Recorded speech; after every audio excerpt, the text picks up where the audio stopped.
So नमस्कार. आता माझ्यासोबत आहे माझी अजून एक खास मैत्रीण रेखा डाकरे. तीही मला ऐश्वर्या हाईट्समध्येच आमच्या दोघींची छान अशी मैत्री झाली. 5 वर्ष आमच्या मैत्रीला झालेले आहेत आणि महिला दिनाच्या निमित्ताने मी तिचा हा पॉडकास्ट शूट करत आहे. आणि महिला दिनाच्या निमित्ताने का मी तुम्हाला सांगते, कारण तिचा वाढदिवस पण 8 मार्चलाच असतो आणि मग तिच्याशिवाय कोण बेस्ट ऑप्शन असेल माझ्यासाठी, म्हणून मी तिच्या बड्डेसाठी पण हा एक व्हिडिओ मी डेडिकेट करत आहे. आणि तिच्याकडून मला ॲज अ एक स्त्री म्हणून तिचा जो प्रवास आहे आणि तिने आतापर्यंत काय काय केलं आहे, कसे काही चॅलेंजेस तिच्या लाईफमध्ये आले, त्यातून ती कशी पुढे आली, तिच्या फॅमिलीचा सपोर्ट, तिच्या नवऱ्याचा सपोर्ट, तिला असलेलं तिच्या मैत्रिणींचा सपोर्ट, याबद्दल तिला काय म्हणायचं आहे.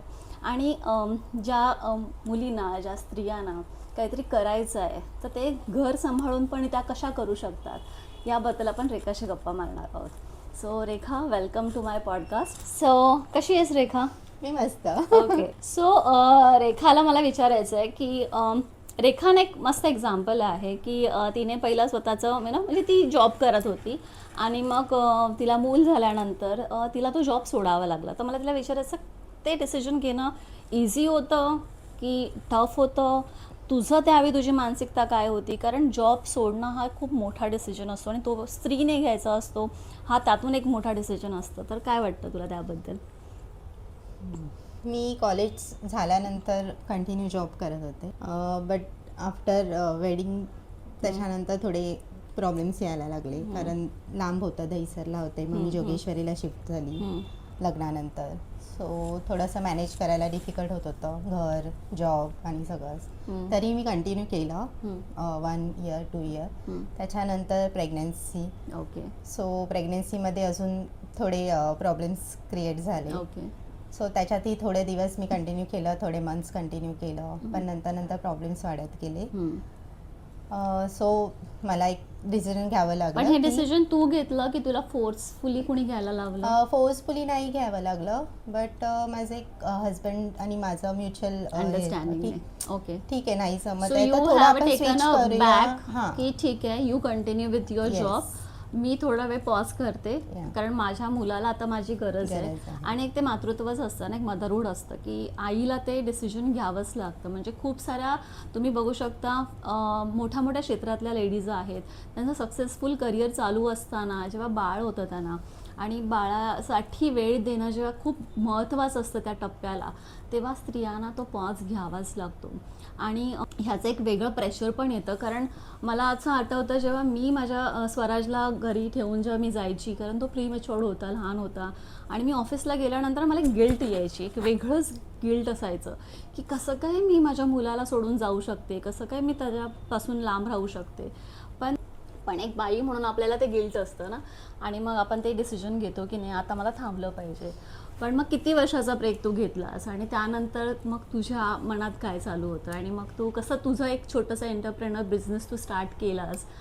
तुझ्या खूप साऱ्या कला आहेत तुझ्याकडे, त्यातून पण तू वाव काढून काही ना काही करत असतेस. म्हणजे असं नाही की तू पॉज घेतलास म्हणून फक्त होममेकर म्हणून राहिली आहेस, तू अजूनही काय काय करत असतेस. तर ते तू कसं करतेस? म्हणजे माझं असं होतं की चल 1 वर्ष जाऊ दे, 1 वर्ष मी माझ्या मुलाला सांभाळते व्यवस्थित आणि मग मी जॉब करेन असं. पण झालं 1 वर्ष झालं, 2 वर्ष झालं, पण ती काय वेळ आली नाही की मी परत जॉईन करता आलं नाही मला. पण माझं असं होतं की मला घरात असं बसून नाही राहायचं, काहीतरी करायचं, पण ॲटलिस्ट घरातून काहीतरी करू दे, पण करायचं असं. म्हणजे माझी स्वतःची थोडीफार इन्कम असली पाहिजे, कोणावर डिपेंडंट नाही राहायला असं. सो मला कुकिंगची आवड होती आणि बेकिंगची जास्त आवड होती, तर मी डोनट्स वगैरे स्टार्ट केले घरून करायला. तर मी तर सहज घरी केले होते, पण खूप जणांनी ते टेस्ट केले, त्याच्यानंतर मला असं कळलं की खूप छान होत आहेत. मग त्याचा मी छोटासा एक स्मॉल असा बिझनेस चालू केला. त्याच्यानंतर केक बनवायला स्टार्ट केला, मग बेकिंग स्टार्ट झाली. तिथून मग हळूहळू केकचा बिझनेस, मग नंतर थोड्या 2 वर्षांनी मी केकचं शॉप ओपन केलं. मग हे असं चालू होतं. त्याच्यानंतर केक शॉपला पण तेवढा रिस्पॉन्स मिळाला नाही, मग तेही मला बंद करावं लागलं.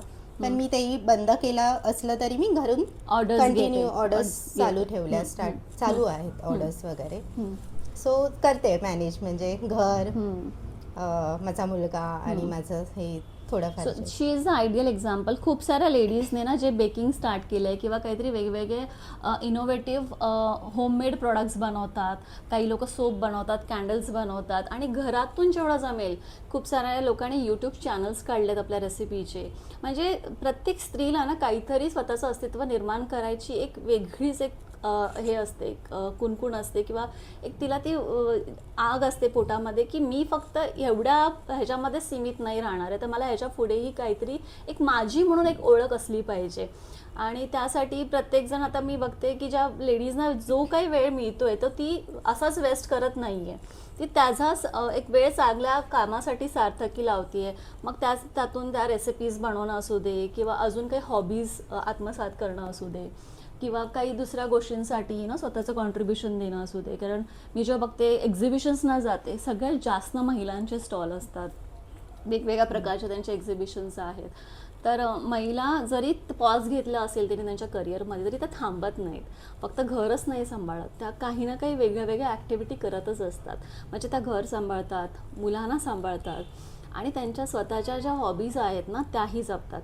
मला अजून एक विचारायचं आहे तुला की तू जॉईंट फॅमिलीमध्ये राहतेस आणि जेव्हा एखादं नवीन डिसिजन आपल्याला घ्यायचं असतं तर तुला काय वाटतं की हे जनरली आहे, म्हणजे तुझाच फक्त नाही विचारत आहे, की फॅमिलीचा सपोर्ट किती महत्त्वाचा आहे कोणत्याही नवीन डिसिजनसाठी किंवा कोणतंही नवीन काम चालू करण्यासाठी? How important it is to your family is there like your backbone. Family support तर खूपच गरजेचा असतो. म्हणजे कुठलाही तुम्हाला एक पुढचं पाऊल, एक काहीतरी गोष्ट करायची आहे तर त्याच्यासाठी फॅमिली सपोर्ट लागतो, हजबंडचा सपोर्ट हवा असतो. तसं बघायला गेलं तर फॅमिली सपोर्टपेक्षा हजबंडचा सपोर्ट हा जास्त महत्त्वाचा असतो आणि तो थोडा माझ्यासोबत आहे, म्हणजे कायम असतो. तर सगळ्या नवरे मंडळींना आणि पुरुष वर्गांना मी सांगते की तुमच्या बायकोने जरी पॉज घेतला असेल करिअरमध्ये किंवा तिच्या कामातून, पण त्याचा अर्थ असा नाही की तिला काहीच करायचं नाही आहे. तिला खूप काही करायचं आहे. तिला तुमच्या खांद्याला खांदा लावून तिला काही गोष्टी करायच्या आहेत, तुम्हाला साथ द्यायची आहे. मग तेवढी साथ तुमची पण तिला गरजेची असते. काही लेडीज खरंच खूप फॉर्च्युनेट असतात की त्यांचे नवरे त्यांच्यासमोर सोबत भक्कम उभे असतात, पण काही अशा केसेस असतात जिथे नाही, नवरा पण साथ देत नाही. म्हणजे खूप करावं असं वाटत असतं तिला, पण नवरा नाही साथ देत ना, घरातली मंडळी साथ देत. त्यामुळे मग ती एक वेगळाच एका दबावाखाली असते किंवा डिप्रेशनमध्ये जाते. करायचं खूप असतं पण काही करू शकत नाही. मग खूप साऱ्या बायकांना जेव्हा त्यांचं इंट्रोडक्शन विचारलं जातं ना, तुम्ही काय करता, तर हाऊस वाईफ म्हणतात. आणि मला हेच आवडत नाही की आपण लग्न घराशी तर नाही केलं आहे ना, आपण हाऊसवाईफ का म्हणतो स्वतःला? तर तुला काय वाटतं की हाऊसवाईफ हा टॅग किती योग्य आहे किंवा प्रत्येकाने आपलं इंट्रोडक्शन देताना काय बोललं पाहिजे? मला नाही वाटत काही चुकीचं असं म्हटलं पाहिजे. हाऊसवाईफ असलं तरी आपल्या घरात पण बरीच कामं असतात. नाही, हाऊसवाईफ हा शब्द मी म्हणते. हाऊसवाईफ बिकॉज जेव्हा मानुषी चिर्लरला विचारलं गेलं होतं की हायेस्ट पेईंग प्रोफेशन कोणतं असलं पाहिजे, तर ती म्हणाली की आई. कारण आई आपण पगार कधी देऊ शकत नाही, तिची ती व्हॅल्यू आपण कधीच पैशामध्ये पण करू शकत नाही.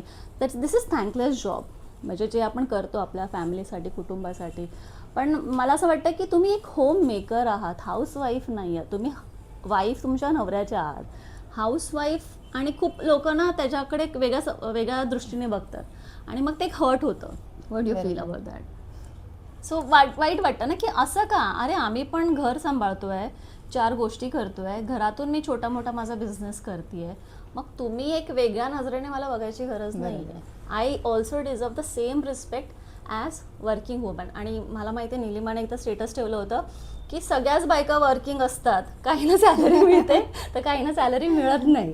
तर हाच एक फरक आहे. So all womens are working women only. असं कुठचीच बाई नाही की ती काम नाही करत आहे.